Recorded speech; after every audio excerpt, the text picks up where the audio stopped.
ওই জায়গাটায় খুব কুয়াশা ছিল জানো।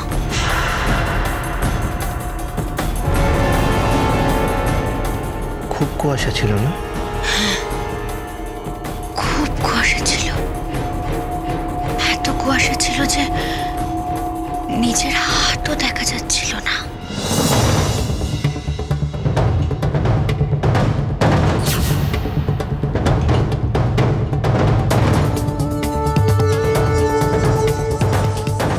আচ্ছা ঠিক সেই সময় কি তুমি ওই রাস্তা দিয়ে কোথাও যাচ্ছিলে?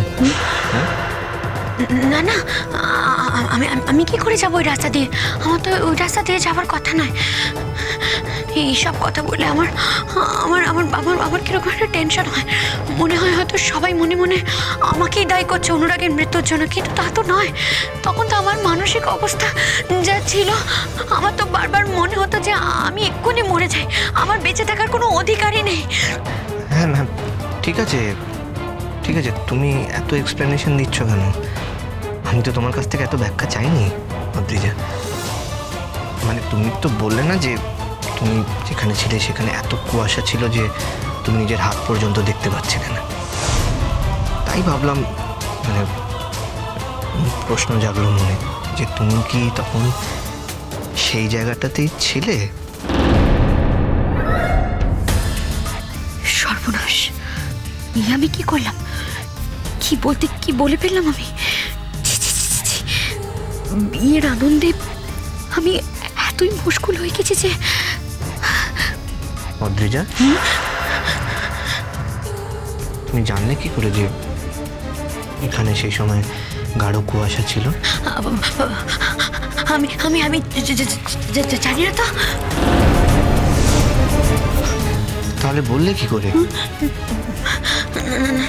না না, আমি তো বলিনি, আমি বলিনি। ওখানকার লোকেরাই বলছিল যে তখন নাকি ওখানে প্রায় প্রত্যেক দিনই খুব কুয়াশা ছিল। ও হ্যাঁ, হতেই পারে, ঠিকই বলেছো। কিন্তু দেখো তুমি যে এইসব কথা বলছো না, আমার সামনে বলেছো ঠিক আছে, বাকিদের সামনে বেপাস এসব কথা বলে ফেলো না। তুমি হয়তো পরিষ্কার মনে বলবে, সরল মনে বলবে, কিন্তু বাকিরা তো অন্য কিছু ভাববে না। অন্য কিছু কেন ভাববে? অন্য কিছু কেন ভাববে? আমি তো ঘরেই ছিলাম। হ্যাঁ, আরে তুমি তো ঘরে ছিলে, আমি তো তোমার কথা বিশ্বাস করছি। আমি তোমার সব কথা অক্ষরে অক্ষরে বিশ্বাস করছি। শুধু আঙ্কেল আমাকে বললো যে সেই সময় তুমি বাংলো থেকে কোথাও একটা কাছে বেরিয়েছিলে, তো না তাও আমি তোমার কথাই বিশ্বাস করছি। হ্যাঁ, আফটার অল তুমি তো আমার হবু ওয়াইফ। আমি বেরিয়েছিলাম তো, আমি বাংলোর বাইরে বেরিয়েছিলাম। আচ্ছা, তারপর ভালো লাগছিল না আমার, তাই তাড়াতাড়ি বাংলোতে চলে এসেছিলাম আবার। ও হ্যাঁ হ্যাঁ হ্যাঁ, তাই তো ওই সময় তোমার যা মনের অবস্থা ছিল, তোমার পক্ষে একা বেশি দূর হাঁটাটা সম্ভব ছিল না বোধহয়।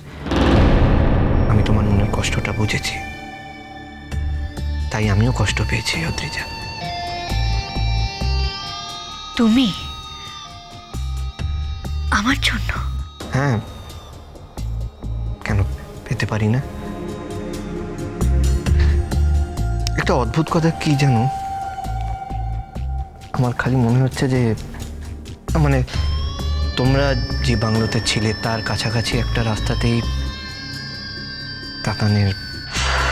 হ্যাঁ, নিয়তির কি পরিহাস দেখো, ছেলেটা অত দূর গেল অথচ আমার সাথে একটিবার দেখা হলো না। কিন্তু আমি একটু অবাক হয়েছি যে আঙ্কেল তোমাকে এরকম একটা মেন্টাল কন্ডিশনে একা বেরিয়ে যেতে দিয়েছেন।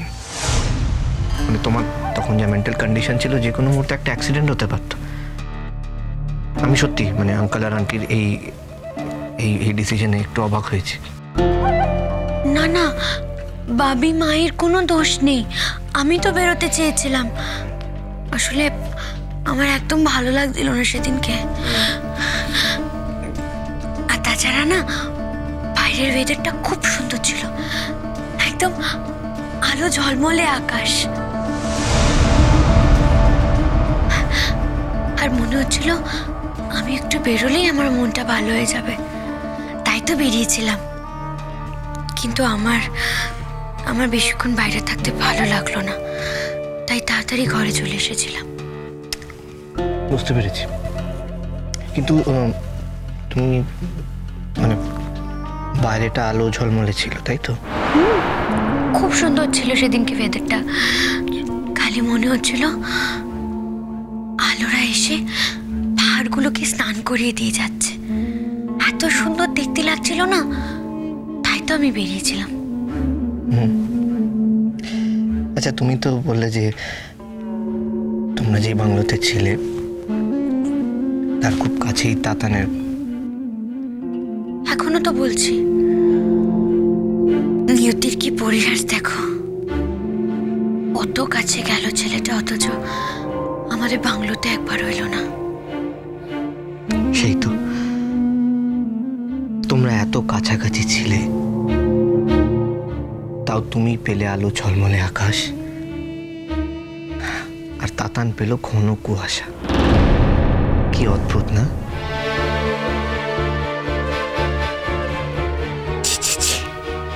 বারবার এটা কি ভুল করে চলেছি আমি।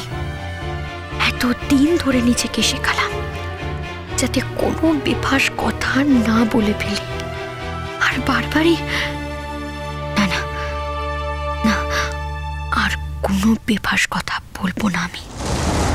এবার থেকে সতর্ক থাকতে হবে। কি গো অদ্রিজা, বলে না তো? কি অদ্ভুত না ব্যাপারটা?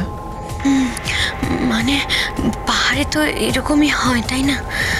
ও হ্যাঁ, ঠিকই বলেছ, পাহাড়ে তো এরকম হয়। এই গলিতে রোদ্দুর, ওই গলিতে কুয়াশা, তাই তো? না, ঠিক অতটাও হয় না।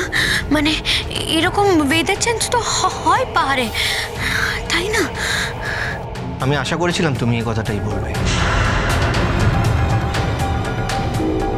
যাক, আজকে অনেক কথা হলো, বলো। আর তো কথা বলতে পারবো না, যেতে হবে, ট্রেন আছে। আসি, ভালো থেকো।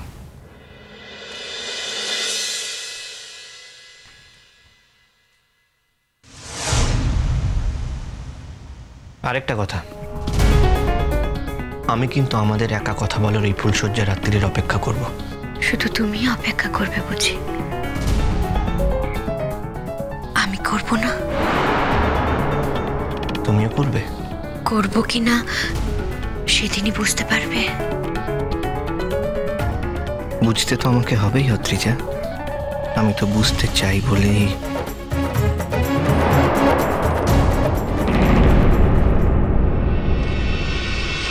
আচ্ছা ঠিক আছে, ও এলে হ্যাঁ তাই করবো। আসলে অনেকদিন কি হলো, একা ফিরলে যে? তোমার চায়ের সঙ্গীত সাধনা এখনো শেষ হয়নি নাকি?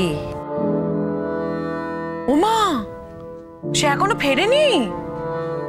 এ কি অনেক কাণ্ড বাবা, সন্ধে 7টা বেজে গেছে, সে এখনো ফেরেনি। এবার কিন্তু বাড়াবাড়ি হচ্ছে ছোট বৌদি। সবেমাত্র বিধবা হয়েছে, একটা বছর কত সাবধানে থাকতে হয়। কারুর কোনো কথা না শুনে যা ইচ্ছা হবে সে তাই করবে নাকি? কাম্মা, মেঘলা ফোন করেছিল। কেন, কি হয়েছে? শরীর টরীর খারাপ হয়েছে নাকি? তুইও যেমন ভুম্বা, ও মেয়ের শরীর খারাপ করবে? ও মেয়ে তো গেছে শরীর ঠিক করতে। ছোট বৌদি দাঁড়াও না, আগে শুনেনি কি হয়েছে। এত দরদ, হ্যাঁ এখনো এত দরদ? ছি ছি ছি ছি ছি, ভাইপোটাকে মেরে ফেললো, চোখের সামনে এইরকম ব্যভিচার করে বেড়াচ্ছে, তারপরেও এত দরদ তার জন্য? মুখখানা না, ওই মুখখানা দেখেই সব ভুলে গেছো। ওর মনের ভেতরে যে কি আছে সেটা তো দেখবে না, কেউ দেখবে না। ছোট বৌদি, আমি বলছি, তুমি বারবার তাতানের চলে যাওয়ার জন্য মেঘলাকে একাই দোষী সাব্যস্ত করেছো, কিন্তু তুমি এই কথাটা শুনতেই চাওনি। ওখানে মেঘলা একলা ছিল না, আমরা সবাই ছিলাম, মুম্বা কাজুরি, আমরা সবাই ছিলাম, তাই দোষের দায় তো আমাদের ঘাড়েও খানিকটা বর্তায়। মেঘলাকে একা একা দোষী সাব্যস্ত করে কি লাভ? তার উত্তর তো দিয়েছে ছোট এর আগে। হ্যাঁ, তোমরা গিয়েছিলে, ওরা গিয়েছিল বলে। আর ওরা গিয়েছিল এই অঘটনটা ঘটবে বলে। সেই তো ওই সময় যদি তাতানকে খেপিয়ে বর্ষার মধ্যে পাহাড়ে না নিয়ে যেত তাহলে কি এত বড় একটা অঘটন ঘটতো?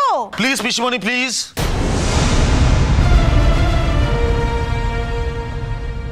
তুমি আর ধুনো দিও না এর মধ্যে।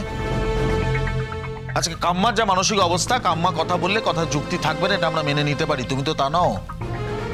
আর তোমার যে তাতানের প্রতি একটা মারাত্মক ভালোবাসা নেই সেটা আমরা সবাই জানি। এই যে দরদ যেটা তুমি দেখাচ্ছ এটা আমরা কেন মেনে নেবো বলো তো? হ্যাঁ, কেন মেনে নেবো আমরা? দেখেছো ছোট বৌদি, তোমার হয়ে দুটো কথা বলেছি বলে লাভ নেই পিসিমণি, চেষ্টা করে কোনো লাভ নেই। কারণ তুমি যতই চেষ্টা করো কাম্মার সঙ্গে আমাদের সম্পর্ক তুমি নষ্ট করতে পারবে না। কাজুরি এসব কথা বাদ দাও। ও ফোন করে কি বলেছে সেটা বলো। আমরা কিন্তু ক্রমশ আসল কথা থেকে দূরে সরে যাচ্ছি। ও কি বলেছে? ফিরতে দেরি হবে, তাহলে আমরা কি কেউ আনতে যাবো? পাগলা ঘোড়া, মেঘলা আজ ফিরবে না বলেছে।